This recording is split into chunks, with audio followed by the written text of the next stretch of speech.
नमस्कार दोस्तों, मैं हृदय मिश्रा आप सभी का स्वागत करता हूं डिकोड एग्जाम के इस डेली करंट अफेयर्स प्रोग्राम में। कैसे हैं आप सभी लोग? आई होप आप सभी लोग अच्छे होंगे और अपनी पढ़ाई को बहुत बढ़िया तरीके से कर रहे होंगे। देखिए, आज है 4 जून और आज के कुछ महत्वपूर्ण करंट अफेयर्स पर हम लोग चर्चा करें। इसके पहले छोटी सी रिक्वेस्ट जो कि मेरे द्वारा डेली आपसे की जाती है कि प्लीज फटाफट आप वीडियो को शेयर कर दें ताकि इसका बेनिफिट आप सभी लोगों तक या हर उस प्रतियोगी छात्र तक पहुंचता रहे जो किसी भी एग्जाम की तैयारी कर रहा है, खासकर यूपी पीसीएस और साथ ही साथ में जो आरओआर के जो अभ्यर्थी हैं उनके लिए यह करंट अफेयर्स बहुत ही महत्वपूर्ण है। इसके अलावा जो भी राज्य सिविल परीक्षा होती है या अन्य कोई वनडे एग्जाम होता है, उन सभी एग्जाम के लिए हमारा करंट अफेयर्स जो आता है डेली, ये बहुत ही महत्वपूर्ण होता है। तो छोटी सी रिक्वेस्ट की प्लीज वीडियो को शेयर कर दे, उसके बाद हम लोग इसकी स्टार्टिंग करते हैं। ठीक है, चलिए आइए देखते हैं कि पिछले वीडियो में हमने आपसे एक प्रश्न पूछा था जिसका उत्तर हमने आप लोगों से कहा था कि आप लोग इसका उत्तर दीजिएगा। काफी लोगों ने उत्तर दिया था, मुझे इस बात की बहुत खुशी है। और आज एक छोटी सी अपील मैं दोबारा से कर रहा हूं आपसे कि ये जो संख्या आप लोग की है वीडियो को लाइक करने की और व्यूज की, ये बढ़नी चाहिए, क्योंकि आपके एक लाइक से, आपके एक कमेंट से मुझे मनोबल बढ़ता है और ये हिम्मत आती है कि आपके लिए हर दिन में कुछ और बेहतर, कुछ और बेहतरीन कर सकूं जो आपके एग्जाम्स के लिए महत्वपूर्ण होता है। इसके अलावा वहां पर मैं एक बात आपको दोबारा से फिर से दोहरा दे रहा हूं कि जो भी कंटेंट मैं आपको कराता हूं, आप सिर्फ और सिर्फ एक बार आप केवल 15 डेज मेरे द्वारा कही गई बातों को मानिएगा। जो टास्क मैं देता हूं 15 दिन के बाद आप अपनी एनालिसिस करिएगा कि ना सिर्फ आपका करंट का पोर्शन रेडी हो जाएगा, बल्कि आपका जो स्टैटिक पोर्शन है, अर्थात जो आपका जीएस का यानी कि जनरल स्टडीज का जो सिलेबस है आपका, उसके बहुत सारे टॉपिक आपके प्रिपेयर हो जाएंगे और आप अपने अंदर जो है एक ऊर्जा को महसूस करेंगे कि हां, अब आपके अंदर एक खास स्किल डेवलप हो रही है। चाहे यूपी पीसीएस मेंस के क्वेश्चंस की बात हो, एसए की बात हो। 2 दिनों से मैं एसए के टॉपिक को भी आपको डालता हूं कि आप एसए की भी प्रिपरेशन आपकी होती रहे, अगर आपका फोकस यूपीएससी या आरओआर या फिर जो है यूपी पीसीएस का है। ठीक है, तो आप लोग सारे प्रश्नों को करते रहिएगा जो मेंस की मैं देता हूं। ठीक है, बीच बीच में करंट अफेयर्स के जो क्वेश्चन के साथ में जो स्टैटिक क्वेश्चन आपको बताता हूं, उन सभी बिंदुओं को आप करते रहिएगा। यकीन मानिएगा आपको बहुत ज्यादा बेनिफिट मिलेगा। खैर, अब हम आते हैं जो हमने वीडियो में प्रश्न पूछा था आपसे कि बताइए जो अभी चक्रवात रेमल आया है उसकी उत्पत्ति कहां से हुई है। और मैंने आपसे कहा था कि दरअसल ये प्रश्न आपके एग्जाम के लिए क्या है, बहुत ही महत्वपूर्ण है। साथ ही साथ में मैंने आपसे यह भी कहा था कि चक्रवात से कई प्रकार के प्रश्न पूछे जाते हैं। मैं फिर से इस बात को आपको दोहरा दे रहा हूं कि चक्रवात क्या होते हैं, चक्रवात कितने प्रकार के होते हैं। ठीक है, प्रतिचक्रवात क्या होता है, मौसमी घटनाएं किस प्रकार की होती हैं, चक्रवात का नामकरण किसने किया, ठीक है, और चक्रवात की उत्पत्ति कहां हुई है। इस प्रकार के प्रश्न आपकी परीक्षा में चक्रवात अर्थात साइक्लोन से पूछे जाते हैं। साथ ही साथ में चक्रवात की दिशा उत्तरी गोलार्ध में, दक्षिण गोलार्ध में किस प्रकार की होती है, यह भी प्रश्न आपकी परीक्षा में पूछा जाता है। तो it's a very very most important topic for your examinations also pre and mains. Okay, now तो इसका उत्तर क्या होगा, रेमल चक्रवात की उत्पत्ति। इसका सही उत्तर होगा कि बंगाल की खाड़ी से दरअसल इसकी उत्पत्ति हुई थी और नामकरण किसने किया था, नामकरण किया था ओमान ने। ओके, चलिए अब हम लोग आते हैं आज के पहले करंट अफेयर्स पर। उसके पहले एक छोटी सी अपील, चूंकि कल है 5 जून और 5 जून को होता है विश्व पर्यावरण दिवस, और आपसे एक छोटी सी अपील है, मेरी तरफ से अपील है, डिकोड एग्जाम की तरफ से अपील है कि कल आप लोग एक पौधा जरूर लगाएं। एक पौधा आप अपने लिए लगाएं, अपने भविष्य के लगाएं, अपने देश और अपने समाज के लगाएं। ये मेरी एक छोटी सी अपील है। ये बात चूंकि मैं जानता हूं कि किस प्रकार से अभी हीट वेव चल रही है, इसका क्या कुछ कारण है। मैंने आपको पहले एक दिन बताया था कि इसके पीछे global warming, climate change, urbanization, ठीक है, इंडस्ट्रियलाइजेशन, बहुत सारे फैक्टर हैं जो रिस्पॉन्सिबल हैं इसके लिए। मैंने आपको एक दिन समझाया था इस बात को, मैं फिर से इस बात को समझा रहा हूं कि अगर आपको भविष्य को सुरक्षित रखना है तो पेड़ को लगाना होगा। अंधाधुंध कटाई जो पेड़ों की हो रही है, इससे कुछ भला होने वाला नहीं है। जो सस्टेनेबल डेवलपमेंट का जो कॉन्सेप्ट है उसको साकारित करना है, उसके लिए आपको आगे बढ़ना होगा। मैंने आपसे यह भी कहा था कि मेरी चूंकि एमएससी ईवीएस में हुई है अर्थात एनवायरमेंटल साइंस में हुई है, एमए भी मैंने किया सोशियोलॉजी से किया है। मैंने आपको कहा था कि मुझे पता है कि समाज और जो पर्यावरण होता है उसका अंतर संबंध क्या होता है, और ये एक दूसरे के पूरक है। यदि इनमें से एक भी डिसबैलेंस हो गया, यानी कि अगर समाज सही हो गया, खराब हो गया तो भी प्रॉब्लम है, अगर प्रकृति खराब हो गई अर्थात नेचर डिसबैलेंस हो गया तो भी प्रॉब्लम है। इसलिए आप लोग प्लीज जो है एक पौधा विश्व पर्यावरण दिवस पर जरूर लगाइएगा, खासकर पीपल, बरगद, नीम जैसे प्लांट जरूर लगाइएगा, क्योंकि ये न सिर्फ औषधीय प्लांट होते हैं बल्कि इससे ऑक्सीजन की क्वांटिटी जो होती है भरपूर मिलती है। ठीक है, खैर तो ये छोटी सी अपील है, मुझे पूरी उम्मीद है कि आप मेरी इस बात को मानेंगे। ठीक है, चलिए आते हैं हम लोग पहले प्रश्न पर।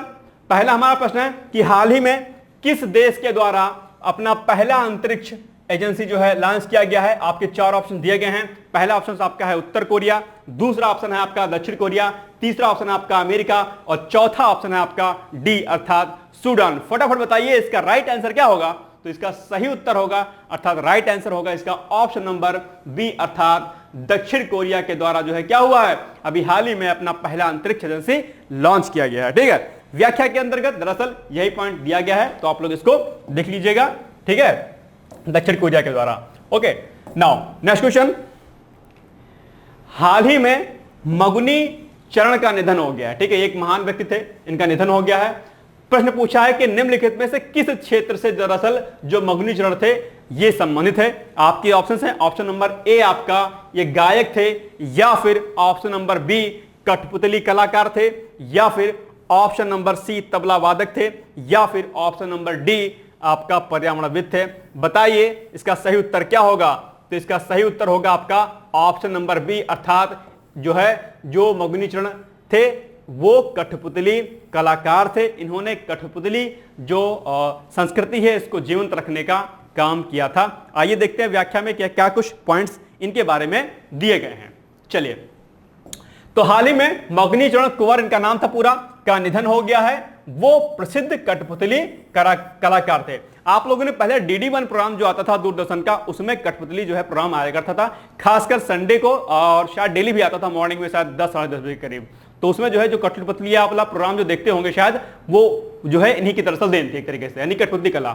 तो कठपुतली कला को जीवंत रखने के लिए वर्ष 2023 में यानी कि पिछले साल उन्हें राष्ट्रपति मुर्मू जी द्वारा जो है द्रौपदी मुर्मू जी द्वारा क्या हुआ है, पद्मश्री पुरस्कार से उनको क्या किया गया है, सम्मानित किया गया है। तो यह प्रश्न आपसे क्या पूछ सकता है, पूछ सकता है कि बताइए जो है मगुनी चरण कुंवर जी को जो है दरअसल पद्मश्री का पुरस्कार किस वर्ष मिला था, या फिर मिला था या नहीं मिला था, ऐसा कुछ प्रश्न आपसे पूछ सकता है। महत्वपूर्ण प्रश्न है, इंपॉर्टेंट, इस पे क्या करिएगा, टिक लगा लीजिएगा। चलिए आगे बढ़ते हैं हम लोग।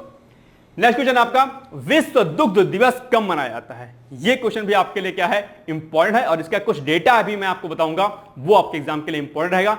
पहले आपको उत्तर देना है कि बताइए विश्व दुग्ध दिवस कब मनाया जाता था, तो वर्ल्ड मिल्क डे कब मनाया जाता है। आपके 4 ऑप्शन दिए गए हैं। ऑप्शन नंबर 1 ए यानी कि आपका 1 जून को, या 2 जून को, या 4 जून को, या फिर 8 जून को। सही उत्तर बताइए फटाफट, इसका क्या होगा। तो इसका सही उत्तर होगा आपका ऑप्शन नंबर ए अर्थात 1 जून को विश्व दुग्ध दिवस मनाया जाता है। ठीक है, आइए देखते हैं कुछ पॉइंट हम लोग कि विश्व दुग्ध दिवस प्रतिवर्ष 1 जून को मनाया जाता है, एक पॉइंट इंपॉर्टेंट। सेकंड, संयुक्त राष्ट्र के खाद्य एवं कृषि संगठन, देखो ये पॉइंट ध्यान रखना, खाद्य एवं कृषि संगठन द्वारा वर्ष 2001 में विश्व दुग्ध दिवस की स्थापना की गई थी। और इसके अलावा तीसरा इसमें पॉइंट फैक्ट क्या है कि भारत सबसे बड़ा दुग्ध उत्पादक देश है। यह फैक्ट आपके एग्जाम के लिए इंपॉर्टेंट है, पूछ सकता है कि वैश्विक स्तर पर भारत का क्रम कौन सा है उत्पादक क्षमता में, तो आपको बताना है प्रथम स्थान है। एक बात ये इंपॉर्टेंट, दूसरा ये पॉइंट इंपॉर्टेंट, तीसरा यहां पर किसके द्वारा, तो खाद्य एवं कृषि संगठन के द्वारा। अब देखो टास्क में आपको दे रहा हूं, तुरंत इसको कंप्लीट करिएगा कि खाद्य एवं कृषि संगठन, इसके बारे में आपको पढ़ लेना है, यहां से प्रश्न आता है। और खाद्य एवं कृषि संगठन के बारे में मैंने 3-4 दिन पहले मैंने आपको डिटेल्स में जानकारी दी थी। आई होप आपको वो चीजें याद होंगी, नहीं याद होंगी तो इंटरनेट से अर्थात गूगल से सर्च करके इसको नोट डाउन कर लीजिएगा।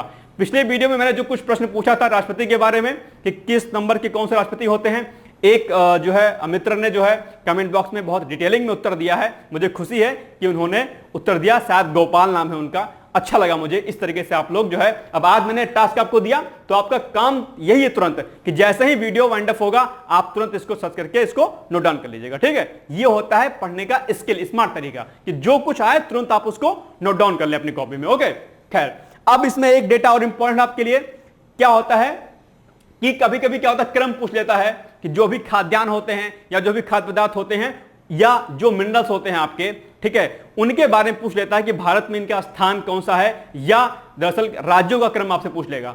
तो भारत के शीर्ष 5 दुग्ध उत्पादक जो राज्य हैं कौन कौन से हैं? नंबर 1 पर आपका राजस्थान है, सेकंड पे आपका उत्तर प्रदेश है, तीसरे पर मध्य प्रदेश है, चौथे पर गुजरात है, पांचवें पर आंध्र प्रदेश है।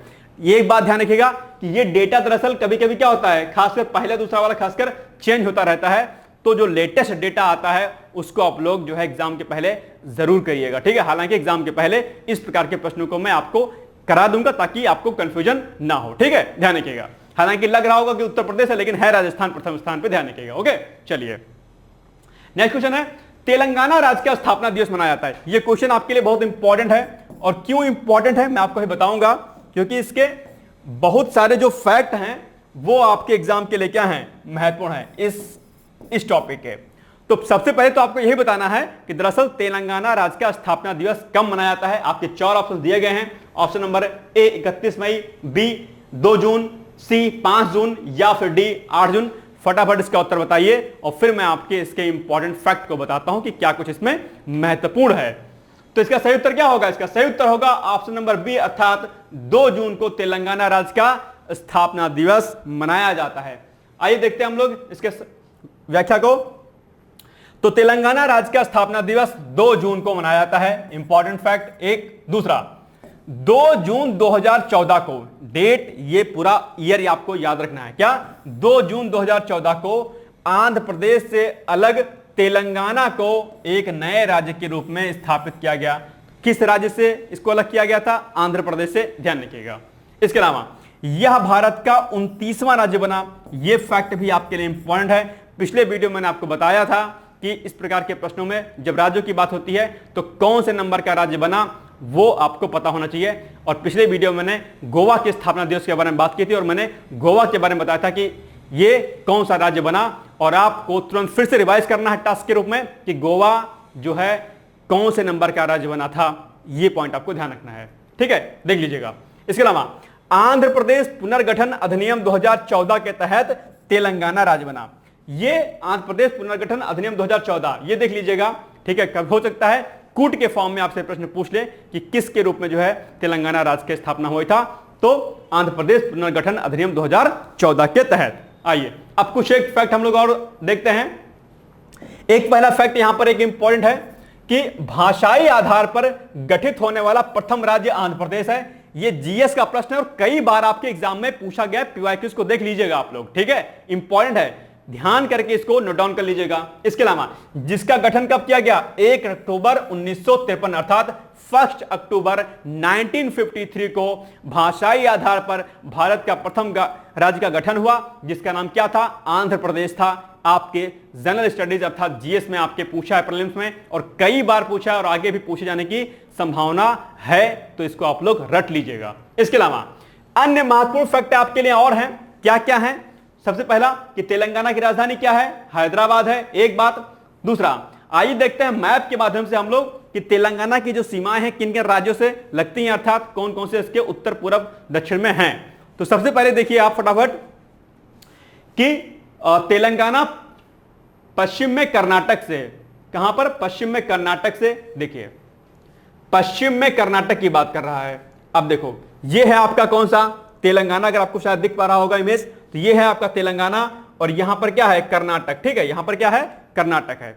इसके अलावा उत्तर में आपका, उत्तर में महाराष्ट्र और छत्तीसगढ़ पड़ जाएगा। क्या? उत्तर में महाराष्ट्र और छत्तीसगढ़। देखिए उत्तर में तेलंगाना है और तेलंगाना के बारे में क्या लिखा है कि उत्तर में महाराष्ट्र है और छत्तीसगढ़। उत्तर में महाराष्ट्र, ये देखिए महाराष्ट्र ग्रीन वाला, और छत्तीसगढ़ ये देखिए, ठीक है, ये महाराष्ट्र और ये छत्तीसगढ़ उत्तर का एरिया हो गया इसका, ठीक है। इसके अलावा तथा दक्षिण और पूर्व में आंध्र प्रदेश। दक्षिण ये आंध्र प्रदेश और पूर्व में भी ये पूरा का पूरा क्या है आपका? ये पूरा पूरा आपका आंध्र प्रदेश है। मैप में इसको अच्छे तरीके से देख लीजिएगा। जब प्रश्न राज्यों से संबंधित आता है तो सीमाएं उसकी किन किन राज्यों से लगती हैं या फिर किस दिशा में कौन सा राज्य पड़ता है, इस प्रकार के प्रश्न आपके एग्जाम में पूछ लेता है। तो आपके पास जब इस प्रकार के प्रश्न आप पढ़ें तो आपके पास आपके टेबल पर मैप जो है भारत का और विश्व दोनों का होना चाहिए, ठीक है। तो ये फैक्ट हो गए, ये भी इंपॉर्टेंट आपके लिए। अगला, वन्यजीव अभ्यारण्य तेलंगाना की अगर बात करते हैं तो कुछ वन्यजीव अभ्यारण्य पूछ लेता है आपसे कई बार, तो नागार्जुन सागर श्रीशैलम अभ्यारण्य है यहां पर। इसके अलावा प्राणहिता वन्यजीव अभ्यारण्य है, और ये दोनों आपके एग्जाम में क्या है, पूछा गया है, ध्यान रखिएगा। इसके अलावा जो कृष्णा नदी जल विवाद है, ये बहुत इंपॉर्टेंट है। कई सारे नदी जल विवाद हैं जिसमें से कृष्णा नदी जल विवाद जो है आपके एग्जाम के लिए इंपॉर्टेंट है, और जो नदी जल विवाद है उसी से संबंधित प्रश्न पूछ लेता है कि पर्टिकुलर नदी जल विवाद किन किन राज्यों के मध्य में है। तो अगर हम कृष्णा नदी जल विवाद की बात करें तो दरअसल कृष्णा नदी जल विवाद किन किन राज्यों के मध्य में है, पहला आपका महाराष्ट्र, दूसरा कर्नाटक, तीसरा तेलंगाना, और चौथा क्या है, आंध्र प्रदेश के मध्य में कृष्णा नदी जल विवाद क्या है। अब कृष्णा नदी जल विवाद क्या है, इसका विवादों का निपटारा किस प्रकार किया जाता है, कौन से आर्टिकल से संबंधित है ये, ठीक है, ये सारा आपका टास्क है, इसको आप लोग अच्छे से कर लीजिएगा। हालांकि कृष्णा नदी जल विवाद पर मैं एक सेपरेट वीडियो आप लोग के लिए अलग से बना दूंगा, क्योंकि ये बहुत क्या है, महत्वपूर्ण है। ओके, अब बात करते हैं कृष्णा नदी की, कि दरअसल कृष्णा नदी का उद्गम कहां से होता है। तो कृष्णा नदी का उद्गम महाराष्ट्र के कहां से है, महाबलेश्वर से है, यह फैक्ट भी आपके लिए इंपॉर्टेंट है। और कृष्णा नदी कहां पर गिरती है, बंगाल की खाड़ी में गिरती है, यह फैक्ट इंपॉर्टेंट है। तीसरा, अगर हम बात करें कि कृष्णा नदी का अपवाह क्षेत्र कौन कौन सा राज्य है, कहां कहां पर बहती हैं, तो महाराष्ट्र, कर्नाटक, तेलंगाना और आंध्र प्रदेश, जो कि नदी जल विवाद भी है, ठीक है। तो ये सारे के सारे फैक्ट क्या है आपके एग्जाम के लिए मोस्ट इंपॉर्टेंट है। भैया जी लोग प्लीज आप लोग इन सारे बिंदुओं को नोट डाउन जरूर कर लीजिएगा। मैं हर बार हर वीडियो में आपसे बार बार इस बात को दोहराता रहता हूं कि जो कुछ कहा करूं प्लीज आप लोग उसको नोट डाउन जरूर किया करिएगा, ठीक है। चलिए आगे बढ़ते हैं हम लोग। क्वेश्चन नंबर 5 है हमारा, हाल ही में भारत ने निम्नलिखित में से किस देश को दवाएं बनाने हेतु प्रयुक्त सामग्री को जो है भेजा है, यानी कि ऐसा कौन सा देश है जहां पर भारत ने जो दवाएं बनती हैं उनमें जो प्रयुक्त जो मटेरियल्स अर्थात जो सामग्री होती है उनको भेजा है। ऐसा कौन सा भी हाल ही में जो कंट्री है, राज्य उद्यानिकी के देश है, किसको भेजा है। तो आपके ऑप्शन है, ऑप्शन नंबर ए क्यूबा को भेजा है, या फिर ऑप्शन नंबर बी नेपाल को, सी भूटान को, या फिर अफगानिस्तान को। बताइए इसका सही उत्तर क्या होगा। इसका सही उत्तर होगा आपका ऑप्शन नंबर ए, अर्थात अभी हाल ही में भारत ने मानवीय सहायता हेतु क्यूबा को दवाएं बनाने के लिए 9 प्रकार की जो सामग्री है, 9 टाइप्स की, उनको क्यूबा को भेजा है ताकि वहां पर समस्याएं ना उत्पन्न हो। ये एग्जाम के लिए आपके क्या है, महत्वपूर्ण है। आपके जो है व्याख्या के अंतर्गत यही पॉइंट हमने मेंशन किया हुआ है कि हाल ही में भारत ने क्यूबा को मानवीय सहायता हेतु दवाएं बनाने में प्रयुक्त 9 सामग्री यानी कि 9 टाइप्स के सामग्री यानी कि मटेरियल्स को भेजा है, ठीक है। और क्यूबा की अगर राजधानी की बात करते हैं कि क्यूबा की राजधानी क्या है, तो तुरंत आपको बताना है क्यूबा की राजधानी हवाना है। यह फैक्ट भी आपके लिए क्या है, इंपॉर्टेंट है, ठीक है। चलिए आगे बढ़ते हैं हम लोग। नेक्स्ट है, सामोआ वर्ष 2024 में अपना कौन सा स्वतंत्रता दिवस मना रहा है। अब देखो सामोआ कंट्री का नाम आया है, एक द्वीपीय देश है, शायद आप लोग ना सुने हो इसको, लेकिन चूंकि अभी चर्चा में है और चर्चा में रहने के कारण क्या है, ये इंपॉर्टेंट है। और अभी हाल ही में आपके जो विदेश मंत्री हैं इन्होंने उनको बधाई दी है इनके स्थापना वर्ष पर, ठीक है। तो इसलिए फैक्ट ये आपके लिए इंपॉर्टेंट हो जाएगा। तो बताइए फटाफट कि सामोआ वर्ष 2024 में अपना कौन सा स्वतंत्रता दिवस मना रहा है। तो इसका ऑप्शन हो जाएगा आपका ऑप्शन नंबर सी, अर्थात जो है 62वां अपना स्थापना दिवस जो है क्या है, मना रहा है स्वतंत्रता दिवस, ठीक है। आइए देखिए व्याख्या के अंदर के देखते कुछ एक पॉइंट हम लोग कि सामोआ वर्ष 2024 में अपना 62वां स्वतंत्रता दिवस मना रहा है। और इसके अलावा यह पहले पराधीन था, यानी कि यह न्यूजीलैंड से वर्ष 1962 में स्वतंत्र हुआ। यह फैक्ट आपके लिए इंपॉर्टेंट है। इसके अलावा अगर हम बात करते हैं क्यूबा की, दरअसल तो क्यूबा या दक्षिण प्रशांत महासागर में स्थित एक क्या है, द्वीपीय देश है, ठीक, एक बात। दूसरा, यहां की आबादी करीब 2 लाख है, बहुत छोटा सा देश है क्यूबा है। और शायद 2019 में या शायद 2023 में यहां पर खसरा जैसी बीमारी फैल गई थी व्यापक स्तर पर, करीब जो है यहां पर कई लोग जो है क्या हुए थे, प्रभावित हो गए थे इससे, ठीक है। 7-8 हजार के करीब, शायद 5 से 7 हजार के करीब। इसके अलावा 1997 अर्थात 1997 तक इसे पश्चिमी सामोआ के नाम से जाना जाता था, ठीक है। तो एक छोटा सा द्वीपीय देश है, इसके बारे में आप लोग मैप में देख लीजिएगा कि यहां पर इसकी अवस्थिति कहां पर है इसके, ठीक है। चलिए आगे बढ़ते हैं हम लोग। नेक्स्ट है क्वेश्चन नंबर 7 है, नाटो शिखर सम्मेलन 2024 कब आयोजित होगा, यानी कि किस महीने आयोजित होगा वर्ष 2024 में। आपके 4 ऑप्शन दिए गए हैं, ऑप्शन नंबर ए जून या जुलाई या अगस्त या फिर सितंबर। इसका सही उत्तर होगा आपका ऑप्शन नंबर बी, अर्थात नाटो शिखर सम्मेलन 2024 जो है वो दरअसल जुलाई माह में आयोजित होने वाला है। जब ये आयोजित होगा तो वहां पर हम लोग इसके कुछ महत्वपूर्ण फैक्ट को देखेंगे। फिलहाल आज देखते हैं कि व्याख्या में क्या कुछ पॉइंट हमने मेंशन किया हुआ है। चलिए, तो नाटो शिखर सम्मेलन 2024 जुलाई माह में होगा, एक फैक्ट आपका इंपॉर्टेंट। दूसरा, कहां पर आयोजित होगा, यह फैक्ट भी इंपॉर्टेंट है, तो वाशिंगटन डीसी में होगा। 2 प्रश्न। तीसरा, नाटो के बारे में अगर हम बात करते हैं तो इसे क्या कहते हैं, इसे कहते हैं हम लोग उत्तरी अटलांटिक संधि संगठन, अर्थात नाटो यानी कि NATO, अर्थात अटलांटिक टेरिटरी ऑर्गेनाइजेशन। नाटो का गठन कब हुआ था? 4 अप्रैल 1949 यानी कि 4 अप्रैल 1949 को नाटो की स्थापना हुई थी। यह फैक्ट आपके एग्जाम के लिए क्या है, इंपॉर्टेंट है। इसके अलावा यह क्या है, एक अंतर सरकारी सैन्य संगठन है। और आगे फैक्ट क्या है कि नाटो वर्ष 2024 में अपनी 75वीं वर्षगांठ मना रहा है। यह फैक्ट भी आपके लिए इंपॉर्टेंट है, हो सकता है। और नाटो चूंकि चर्चाओं में अक्सर रहता है, इसलिए पूछ सकता है आपके एग्जाम में कि बताइए वर्ष 2024 में नाटो अपना कौन सा स्थापना दिवस मना रहा है, तो 75 अर्थात 75वीं वर्षगांठ जो है मना रहा है। यह फैक्ट आपके लिए एग्जाम इंपॉर्टेंट है, याद कर लीजिएगा प्लीज, मेरी हम्बल रिक्वेस्ट है। इसके अलावा अगर हम बात करते हैं इसके उद्देश्य की, यानी कि इसका मोटो क्या है, तो जो भी नाटो के सदस्य देश हैं, नाटो के सदस्य देशों की सुरक्षा करना ही दरअसल नाटो संगठन का क्या है, प्रमुख ध्येय अर्थात जो है इनका उद्देश्य है, मोटो है। ठीक है, ये इंपॉर्टेंट है। और नाटो और भारत के बारे में अंतरराष्ट्रीय संबंधों की अगर बात करते हैं हम लोग, तो कई बार प्रश्न उठता है कि नाटो का सदस्य भारत को होना चाहिए या नहीं होना चाहिए, और नाटो का सदस्य होने पर क्या कुछ भारत को फायदा हो सकता है। इस प्रकार के प्रश्न आपके मुख्य परीक्षा में पूछे जा सकते हैं, यूपीएससी, पीसीएस या फिर अन्य राज्य सिविल सेवा परीक्षा में। ठीक है, तो ध्यान रखिएगा, नाटो को डिटेल्स में पढ़ लीजिएगा, ये प्री के लिए भी इंपॉर्टेंट है और साथ ही साथ में दरअसल क्या है, ये आपका मेंस के लिए भी क्या है, इंपॉर्टेंट है। चलिए आगे बढ़ते हैं हम लोग। अब ये लास्ट क्वेश्चन आपका है आज का, बताइए आप लोग फटाफट। हिस्ट्री का दरअसल क्वेश्चन है ये, बट चूंकि चर्चा में है अभी लेटेस्ट में, तो ये इंपॉर्टेंट है। तो माउंटबेटन द्वारा भारत और पाकिस्तान 2 नए राष्ट्र बनाए जाने की घोषणा की गई थी। कब की गई थी, ये प्रश्न इंपॉर्टेंट है आपके लिए, बताइए फटाफट। तो आपके 4 ऑप्शंस हैं। ऑप्शन नंबर ए 3 जून 1947 को, या 4 जून 1947 को, या फिर 14 अगस्त 1947 को, या फिर 8 अगस्त 1947 को।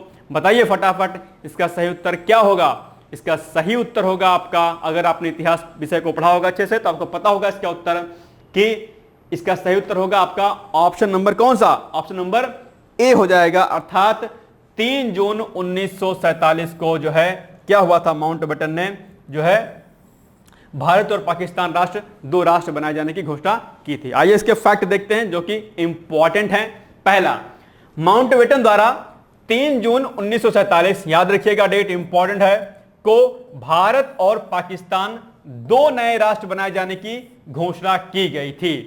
ठीक, और मजेदार बात यह है कि इतना बड़ा विभाजन अपने आप में इतिहास में सबसे बड़ा और सबसे पहली बार बता था, प्रथम बार ऐसा विभाजन हुआ था जो इतने व्यापक स्तर पर हुआ था, और इसका बहुत ही व्यापक असर पड़ा था, अर्थात जो है बहुत ज्यादा जो है इससे नुकसान उठाना होता, बहुत ज्यादा लोग इसमें मारे भी गए थे, इस जो है इसके फलस्वरूप, यानी कि बंटवारे के फलस्वरूप। ठीक है, खैर ये एक मुद्दा है, कई बार विवादों में भी आ जाता है, लेकिन हम लोग इस पर बाद में बात करेंगे। चलिए नेक्स्ट है फरवरी 1947 में। अब यहां से कुछ पॉइंट्स हैं, इंपॉर्टेंट है क्या, कि फरवरी 1947 में ब्रिटिश सरकार ने भारत को आजाद करने का ऐलान किया। कब, फरवरी 1947 में, जिसकी जिम्मेदारी लॉर्ड माउंटबेटन को सौंपी गई थी।